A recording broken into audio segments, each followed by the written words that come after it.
बैठता हूँ नींद आने लगती है। ऐसे फील होता है जैसे मैं पढ़ाई के बंधन में बंध के अपनी जवानी बेकार कर रहा हूँ। मोबाइल चलाने का मन करता है, चैटिंग करने का मन करता है, दोस्तों के साथ गप्पे लड़ाने का मन करता है। हर पल यही सोचता रहता हूँ कि ये पढ़ाई किसने बनाई। यही सोचता हूँ कि टॉप करने वाले स्टूडेंट कैसे पढ़ते होंगे, वो कैसे ले आते हैं इतने मार्क्स, उनकी मेमोरी इतनी शार्प क्यों होती है, क्यों कोई स्टूडेंट एग्जाम में 99% ले आता है जबकि तुम्हें लगता है कि तुम बहुत पढ़ते हो और फिर भी तुम्हारे मार्क्स बहुत कम आते हैं। ऐसा क्या होता है जो एक टॉपर को तुमसे अलग बनाता है? इसका जवाब मुझे तुमसे चाहिए। ऐसा क्या है जो किसी और के पास है और तेरे पास नहीं है? ऐसा कौन सा काम है जो एक टॉपर कर सकता है और तू नहीं कर सकता? ऐसा क्या है जो उसको बाय बर्थ मिला है और तुझे नहीं?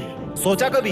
डीप से सोचने बैठोगे तो बहुत जवाब मिलेंगे। सबसे पहला तो ये कि तुम में और एक टॉपर में बायोलॉजिकली कोई फर्क नहीं है। तुम्हारे शारीरिक अंग भी उसी तरह से काम करते हैं जैसे उनके करते हैं। तुम्हारी आंखें भी 2 को 2 पढ़ती है और 8 को 8। तुम भी सोते हो और एक टॉपर भी सोता है। तुम भी मोबाइल यूज करते हो और वो भी। उसके पास भी वही सिलेबस है, टाइम है, मौसम है और तुम्हारी ही तरह अंधेरे में ना पढ़ पाने वाली आंखें हैं। तो फिर फर्क किस चीज का है? फर्क बहुत कम है। एक फर्क है टाइम और प्रायोरिटीज का, यानी कि वक्त और प्राथमिकताओं का।